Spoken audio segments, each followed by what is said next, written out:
இசைஞானி இளையராஜாவின் பிறந்த நாள் என்று. அவரை பற்றி ஒருவர் பாராட்டுவது என்பது புதிது இல்லை. கூடவே அவரை பற்றி ஆச்சரியப்படாமல் இருக்கவும் முடியாது என்பதும் உண்மை. ராஜா குறித்தான பல மதிப்பீடுகள் இங்கு பேசப்பட்டுள்ளன. இன்னும் கூட அது பேசப்படும் தான். ராஜா குறித்து அதிகம் பேசப்படாத இரு விஷயங்களை இந்த தொகுப்பில் பார்க்கலாம்.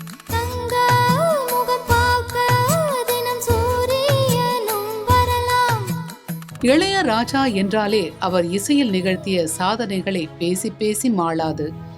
ஆனால் அதை பேசிய அதே அளவு தன்னிடம் இருந்து வரும் இசை எப்படி உருவாகிறது என்பது பற்றி அவரின் தத்துவார்த்த தேடலும் பேசப்பட வேண்டியது.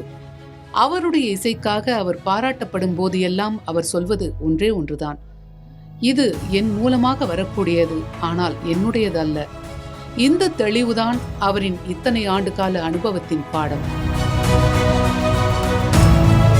திறமையாளர்களுக்கு எப்போதும் ஒரு கர்வம் இருக்கும் என்பது பொதுவான பேச்சு. ஆனால் அந்த கர்வத்திலிருந்து விலகி தன் திறமை குறித்து தனக்குள்ளேயே ஒரு விவாதம் நடத்துவதும் அதை பல இடங்களில் அவர் பதிவு செய்ததும் கவனிக்க வேண்டியது. சமீபத்தில் சினிமாவில் 50 ஆண்டுகளை கடந்த நிலையில் செய்தியாளர்களை சந்தித்தார் ராஜா. அங்கும் கூட, உங்களுக்குத்தான் இது 50 வருடம், எனக்கு நான் துவக்க காலத்தில் எப்படி வந்தேனோ அப்படியேதான் இருக்கிறேன் என்று மிக அன்போடு தெரிவித்தார். அந்த நல் மனம்தான் ராஜா. இந்த ஞானத்துக்கு அடுத்ததாக அவரை பார்த்து நாம் வியக்க வேண்டியது, இது போதும் என எப்போதும் நிறுத்தாமல் தொடர்ந்து இயங்குவது. 83 வயதில் ஒருவர் எப்படி இத்தனை ஆற்றலுடன் கற்பனை வளத்துடன் இயங்குகிறார் என்பது நாம் கவனித்து குறிப்பிடுத்திக் கொள்ள வேண்டியது. 1500 படங்களுக்கு மேல் இசையமைத்து விட்டார். இன்னும் இசை மீது துளியும் ஆர்வம் அவருக்கு விலகவில்லை.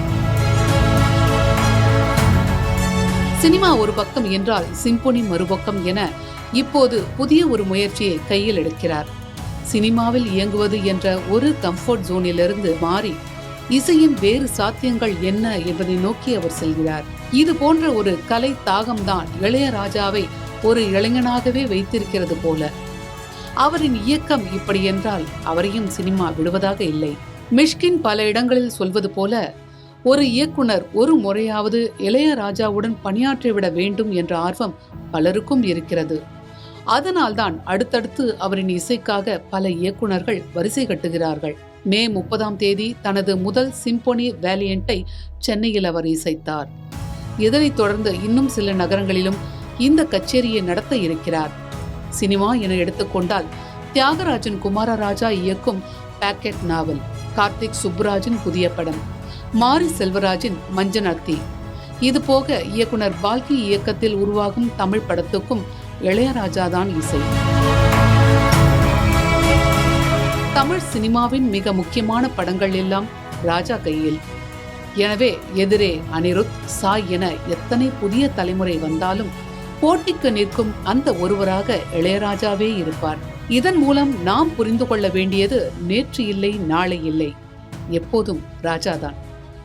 அவர் இன்னும் பல ஆண்டுகள் இசையால் நம்மை மகிழ்விக்க வேண்டும் என பிறந்த நாள் வாழ்த்துக்களை தெரிவித்துக் கொள்வோம். நான் பெற்ற செல்வமே சொந்தம் என்று உன்னை விட்டால் யாரும் இல்லை. நாள்தோறும் அம்மாடி கண்ணீர் சிந்த கண்ணில் இன்னும் நீரும் இல்லை. காயங்கள் காலம் முழுக்க ஆறாதோ,